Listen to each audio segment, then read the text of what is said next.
సంజ కూలింగ్ గ్లాసులు పెట్టుకుని మరీ వెళుతోందా? ఎరా, ఎండలో తిరిగి తిరిగి పైచం ఏమైనా చేసిందా? నీ చెప్పేది నిజమేనే, నా కళ్ళారా నేను చూశాను. ఏమిట్రా నీ మొహం నువ్వు చూసింది? అసలు నువ్వు ఎవరిని చూసి ఎవరనుకున్నావో? లేదే, నేను చూసింది సంధ్యనే. ఏమండి?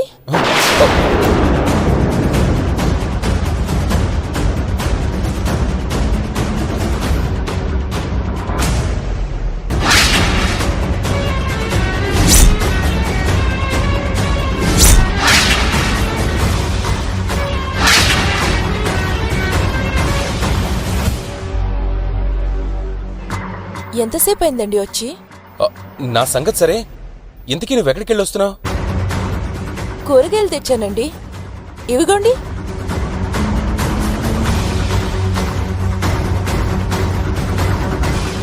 నువ్వు ఇలాగే వెళ్ళావా?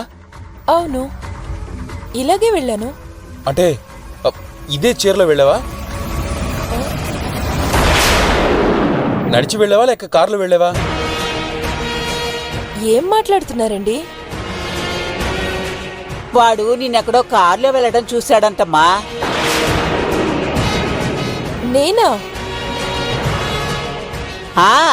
అది కూడా నువ్వేదో ఫ్యాషన్ డ్రెస్ వేసుకుని కూలింగ్ గ్లాసులు పెట్టుకుని కనిపించావని ఏదేదో అంటున్నాడు. నేను అలా ఎప్పుడు కనిపించానండి? ఒకవేళ కనిపిస్తే నన్ను అక్కడే ఆపాల్సింది కదా. అవునరా, కనిపిస్తే అక్కడే ఆపి అడిగేయాల్సింది కదా. అలా ఎలా వదిలేశావు? అబ్బా, ఆపడానికి ట్రై చేశానే, ఫాలో కూడా చేశాను, కానీ కార్ మిస్ అయిపోయింది. ఏం మాట్లాడుతున్నారండి మీరు? నాకు కనీసం సైకిల్ నడపడం కూడా రాదు. అలాంటిది నేను కార్ నడపడమా? ఏం మాట్లాడుతున్నారు? మీరు ఎవరిని చూసి ఎవరనుకుంటున్నారో ఏమో. లేదు, నేను నిన్నే చూశాను. నోరుముయిరా. పెళ్ళెదురుగా కనిపిస్తుంటే ఎక్కడో చూశానంటావేమిట్రా? ఇల్లు దాటి బయటికి వెళ్ళని పిల్లని ఎక్కడో కారులో చూశాడంట. నువ్వు నీ పిచ్చివాగుడును. ఎవరిని చూసి ఎవరనుకున్నావో? అమ్మా సంజ, వీడి మాటలేం పట్టించుకోకు. నువ్వు లోపలికెళ్ళి నీ పన్ను చూసుకో. వెళ్ళమ్మా.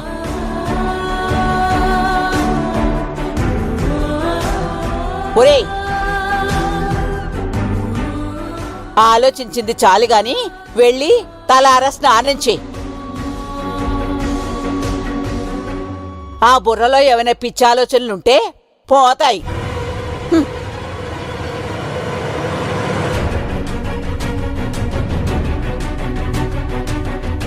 మరి నేను చూసింది ఎవరిని?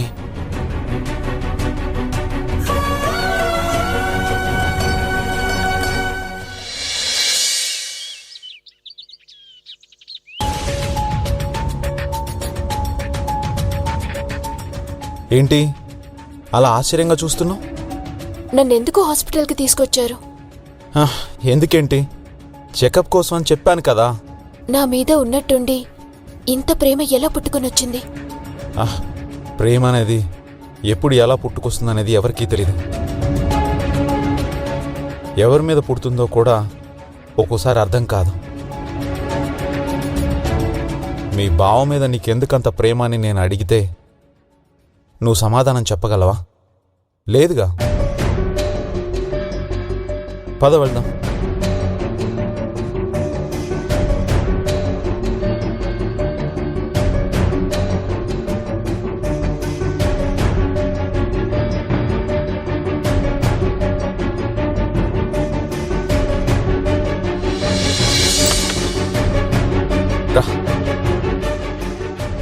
నమస్తే డాక్టర్ గారు. నమస్తే అండి. నమస్తే. కూర్చోండి. కూర్చో రామలక్ష్మి. నేను చెప్పాను కదా డాక్టర్, తనే నా భార్య రామలక్ష్మి. ఓకే. ఏమ్మా, నీకే అభ్యంతరం లేదుగా?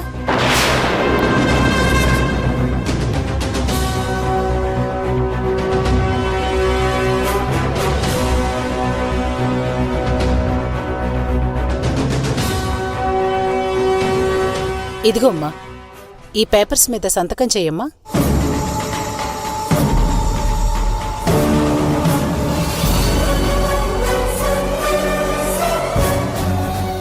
ఏం పేపర్స్ డాక్టర్? అదేంటమ్మా, అబార్షన్ చేయించుకోవడానికి నో అబ్జెక్షన్ లెటర్.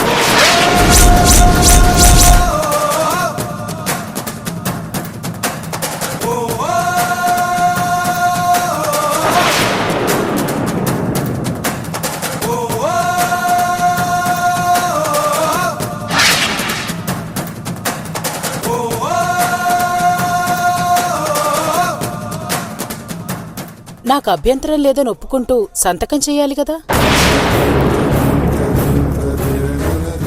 ఆహా, మాకేం అభ్యంతరం లేదు మేడం. నేను సంతకం చేస్తాను, ఇవ్వండి.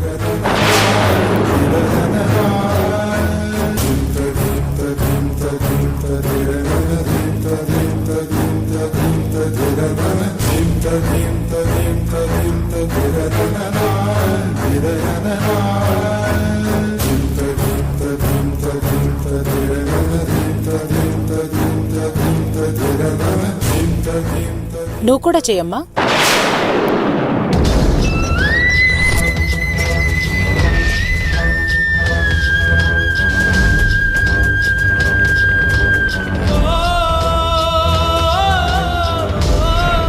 నో, నేను సంతకం చేయను.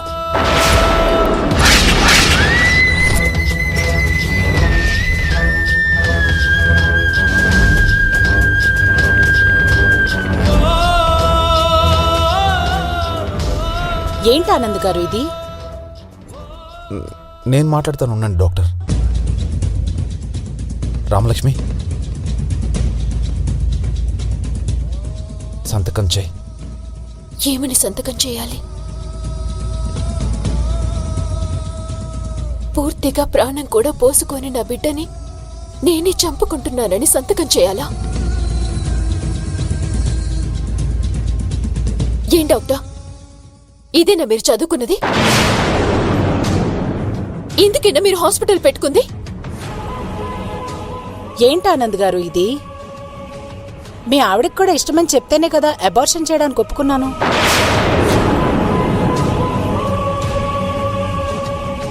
మీరు కాబట్టి అబార్షన్కి సరే అన్నాను. ఇప్పుడేంటి ఇలా మాట్లాడుతున్నారు? ప్లీజ్ మేడం, నేను మాట్లాడతాను. రామలక్ష్మి, సంతకం చేస్తావా లేదా? నా ప్రాణం పోయినా సరే నేను సంతకం చేయను. రామలక్ష్మి,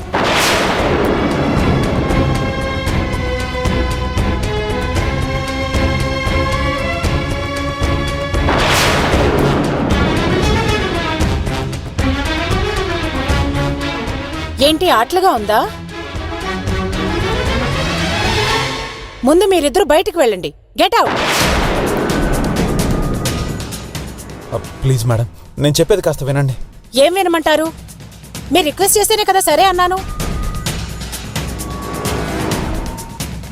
నిజానికి బేబీ అబ్నార్మల్ అయితేనే అబార్షన్ చేయాలి. దానికి కూడా పర్మిషన్ తీసుకోవాలి. ఇంత ప్రొసీజర్ ఉంది. అది కాదని మీరు హై రికమెండేషన్తో వచ్చారని ఒప్పుకుంటే ఇప్పుడు ఇలా గొడవ చేస్తారేంటి?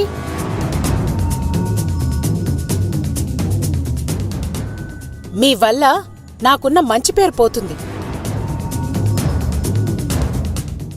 మీ ఆవిడిక్కడ గొడవ చేసిందంటే నా పరువు పోతుంది. ముందు ఆవిడ్ని తీసుకుని బయటకు వెళ్ళండి. Get out.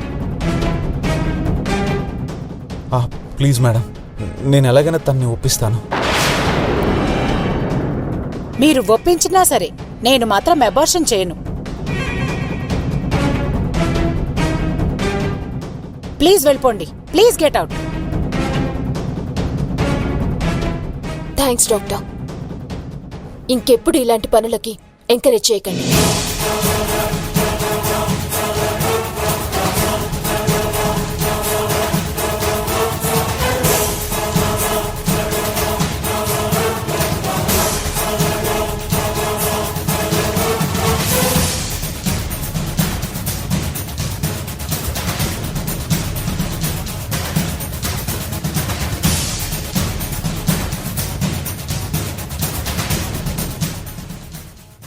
ఆగండి. ఏంటండి ఇది? మన బిడ్డని చంపమని చెప్పడం ఏంటి? ఇంతకింత దారుణంగా ఆలోచిస్తున్నారు. అది మీ బిడ్డ, ఏ రకంగా మన బిడ్డ? బిడ్డ అంటే భార్యాభర్తలకి ప్రతిరూపం. కానీ నీ కడుపులో పెరుగుతున్న బిడ్డ నీ మోసానికి ప్రతిరూపం. నీకు నిజంగా నా మీద ప్రేమే ఉంటే, నా మాట పైన గౌరవం ఉంటే ఆ బిడ్డని చంపాయి. ఎంత ఈజీగా చెప్తున్నారండి చంపేవని. ఇదేమైనా బొమ్మలాట అనుకున్నారా? మన ప్రేమకి గుర్తుగా పుట్టబోయే బిడ్డ, పసిబిడ్డని చంపటం మహాపాపమండి. ఛీ ఆపో. అసలు ప్రేమంటే ఏంటో తెలుసా నీకు? నీ కడుపులో పెరుగుతున్నది నా బిడ్డ కాదు అని తెలిసినా ఆ బిడ్డను వదిలించుకొని నీ తప్పు సరిదిద్దుకు అని చెప్తున్నాను చూడు. ఇది ప్రేమంటే. మీకు ఎన్నిసార్లు చెప్పాలండి?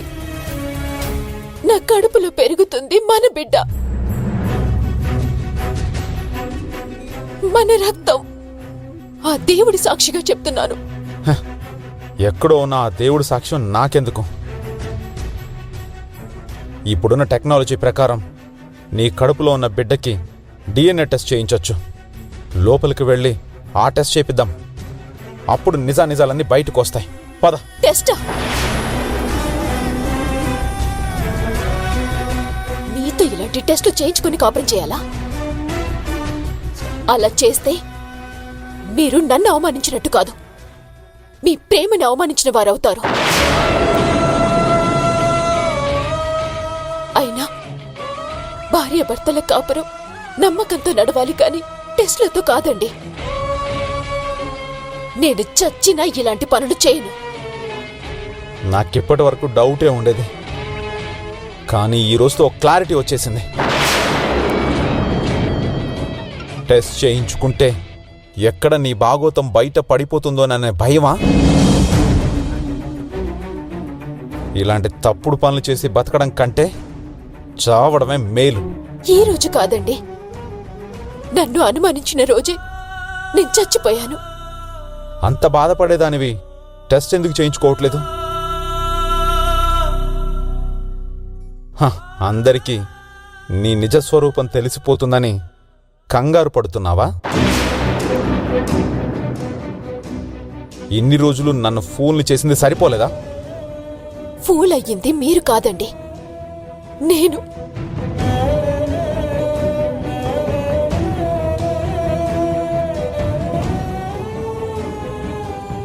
ఈ తాలి మెళ్ళో పడ్డాక కోటి ఆశలతో కాపురానికి వస్తే మిమ్మల్ని దూరం చేసి ఆ దేవుడు నన్ను ఫూల్ చేశాడు. మీకోసం కన్నీళ్లతో పిచ్చిదాల్లా ఎదురు చూస్తుంటే మీరొచ్చి నన్నొక వ్యభిచారిలా మాట్లాడి నన్ను ఫోన్ని చేశారు. మీ కన్న బిడ్డని నా కడుపులో మోస్తుంటే దాన్ని చంపుకుంటేనే నా మీద ప్రేమ ఉంది అంటుంటే ఈ రోజు నేను ఫోన్ అవుతున్నాను.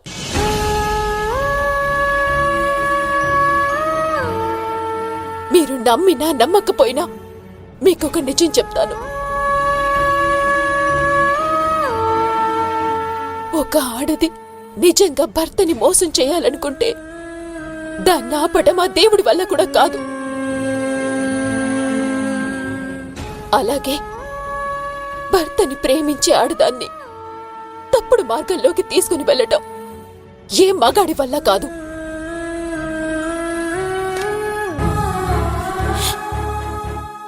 నా ప్రేమ మీకు అర్థం కాకపోవడం నిజంగా నా దురదృష్టకరం.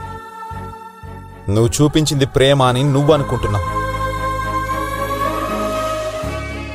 వాడుకోవడం అని నేనంటున్నాను. నీకు చేతులెత్తి దండం పెడతాను. ప్లీజ్ రామలక్ష్మి, ఈ టార్చర్ నేను భరించలేను. నా జీవితం నుండి వెళ్ళిపో. నువ్వు నా కుటుంబాన్ని వదిలి వెళ్ళిపో. నన్ను టార్చర్ చేయకు ప్లీజ్.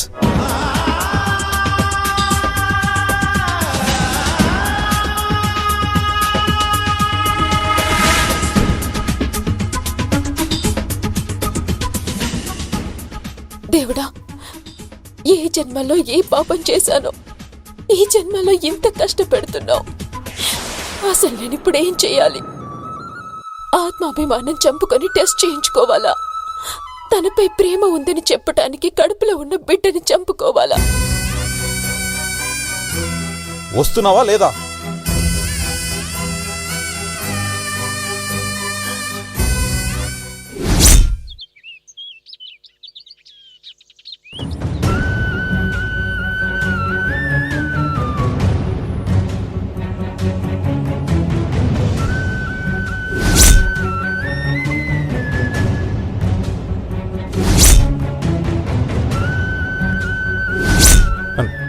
రామలక్ష్మి కడుపులో పెరుగుతున్న బిడ్డకి తండ్రివి నువ్వే కదా? ఏమైంది ఏమైంది సంధ్య? సంధ్య సంధ్య సంధ్య అమ్మ సంధ్య సంధ్య ఏమైంది? ఏమైందమ్మా? సంధ్య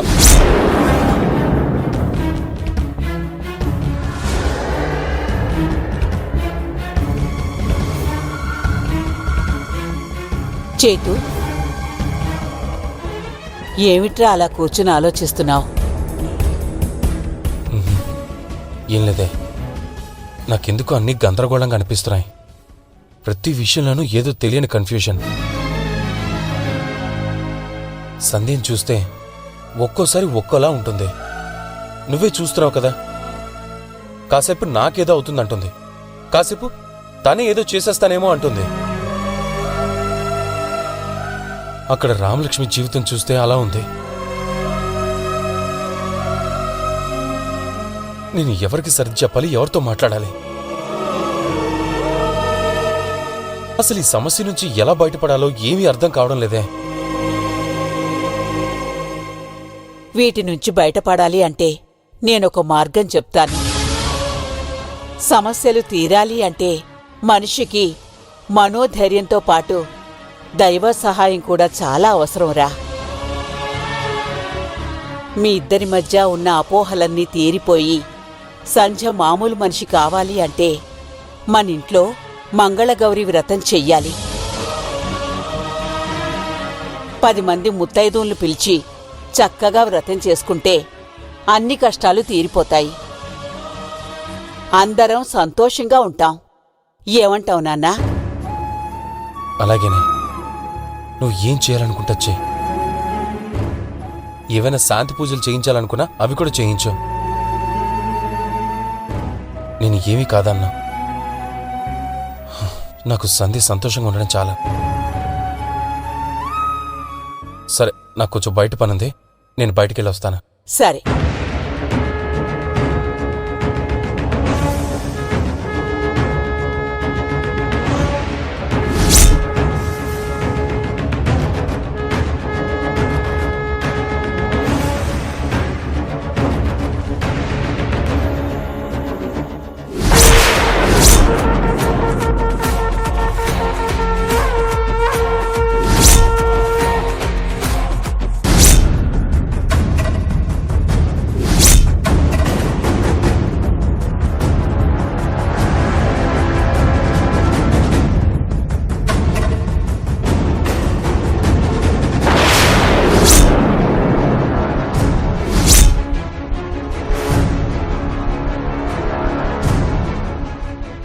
ఎస్,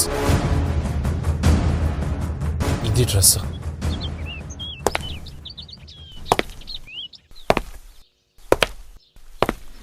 ఎవరక్కడా? ఎవరు? ఎవరు? ఏంటండి? సంధ్య, ఈ డ్రెస్ ఎక్కడిది?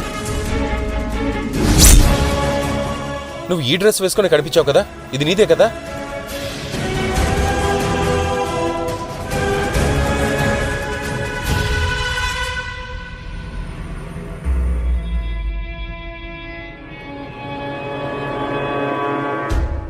అసలు ఇది ఎవరిది? ఎక్కడికెలా వచ్చింది? ఏంటి, నువ్వు నన్ను అడుగుతున్నావా? మన ఇంట్లోకి బయట నుంచి వేరే వాళ్ళ డ్రెస్ వచ్చి ఎలా చేరుతుంది చెప్పు? ఇది నీదే, నేను చూసింది ఈ డ్రెస్లోనే. మళ్ళీ ఏమైందిరా? అది కాదమ్మా, నేను చెప్పాను కదా సంధ్య మోడర్న్ డ్రెస్ వేసుకొని కనిపించిందని. ఇదిగో ఇదే డ్రెస్. ఆ రోజు నాకు తెలీదు అంది. మరి ఈ రోజు ఇది ఎలా వచ్చిందో కూడా నాకు అర్థం కావడం లేదు. అయ్యో లేదు బామ్మ, అసలు అసలు ఈ డ్రెస్సే నాది కాదు. మీరు చూస్తున్నారు కదా, నేను ఎప్పుడైనా ఇలాంటి డ్రెస్సులు వేసుకున్నానా? మీరే చెప్పండి. ఈ డ్రెస్ ఎవరిదో తెలీదు, ఎందుకు ఇక్కడికి వచ్చిందో కూడా తెలీదు. చూడండి, నా బట్టల్లో ఇలాంటిది ఒకటైనా ఉందేమో. మరైతే ఇది ఎవరిదంటావు? ఎవరిదో నాకు మాత్రం ఎలా తెలుస్తుంది?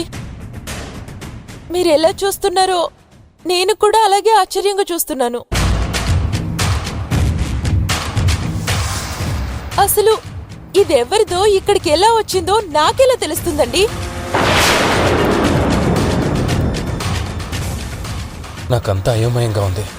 అందుకేరా, ఇలాంటివి జరగకుండా ఉండాలంటే ఇంట్లో శాంతి పూజలు చేయించాలి.